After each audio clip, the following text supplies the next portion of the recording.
Welcome to the Edge, but this is a welcome that may not be so much fun for, guess who? Donald Trump. An embarrassment.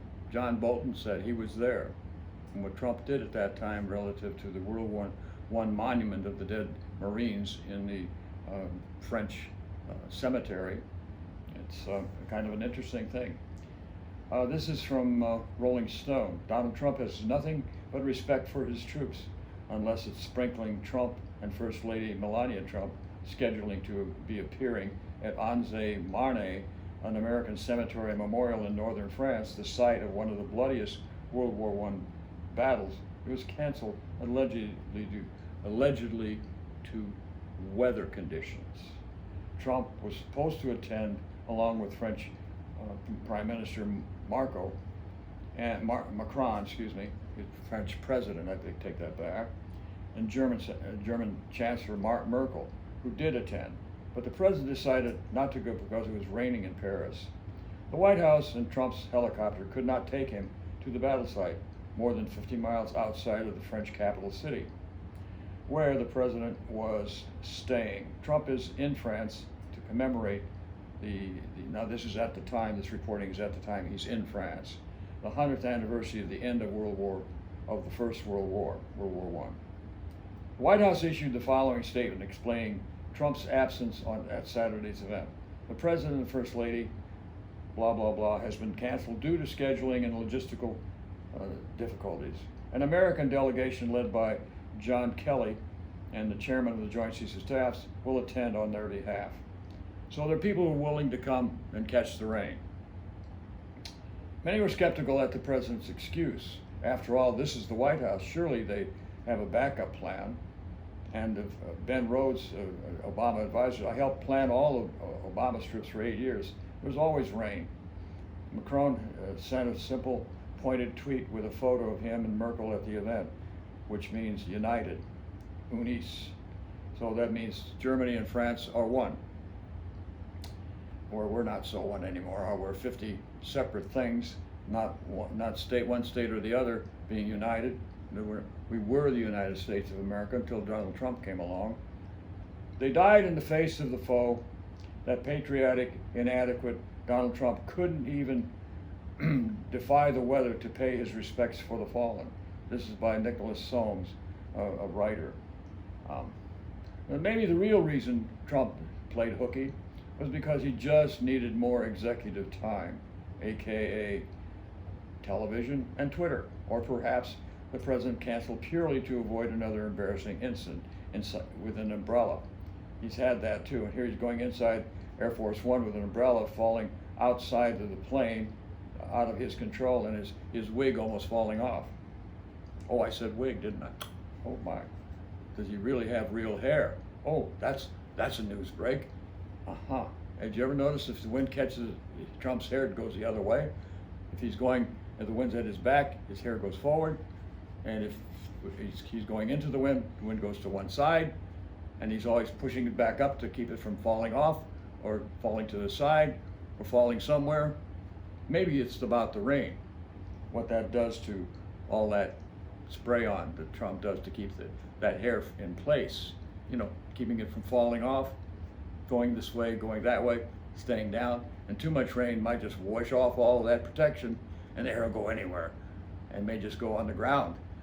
My goodness, what an embarrassing thing that would be.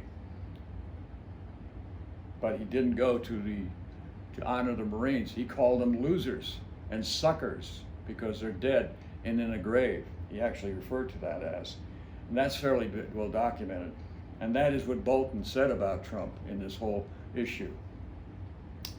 So what Donald Trump is doing is he's stepping on his tie or his tongue or something, but he's stepping into it a lot these days.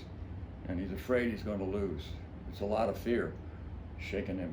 And his hair is a big topical thing for him. It's the top of the mountain. Fox News denies own reporter confirmed Trump used suckers and losers after airing the interview of it being confirmed. Fox News is having a hard time covering the president's ass following the Atlantic's reporting that claims Trump harshly disparaged the military, mostly because their own reporter has confined confirmed much of what the president said.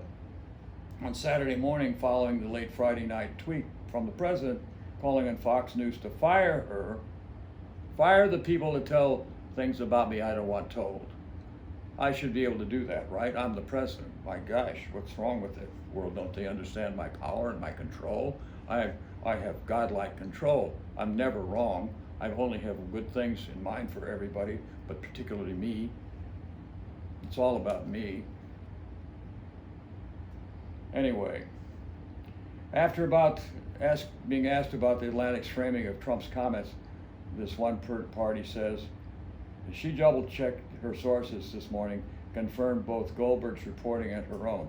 I circled back, and Griffins told Cavuto that Trump did indeed use the language, as was stated in Atlanta Jeffries Goldberg, saying that he referred to the losers and the suckers that were in the graves after World War I. These guys fought a bloody, do-it-all or die battle to protect Paris against the Germans at that time in World War I. Well, it's all rather sad, but we have a president that's more interested in appearances than results. And the results he wants are the ones that take care of him, and the devil take the hindmost, perhaps. But Fox tries to save him from himself. The Laura Ingraham interview that we can talk about sometime, folks, is an interesting where he tells people about the thugs on the Biden airplane. The thugs, the QAnon thugs, that he's trying to wrap Biden into the QAnon theory.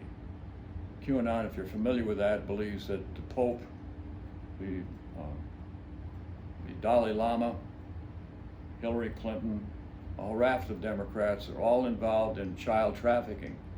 All these bizarre things that satisfy this bizarre and perverse notion of what life's really about, making things up about people you dislike, protecting people you like Jeffrey Epstein, flying on a plane with Jeffrey Epstein, all these connections that tie Trump to the very things he accuses other people of doing, and suggesting maybe that's the thing he enjoys the most.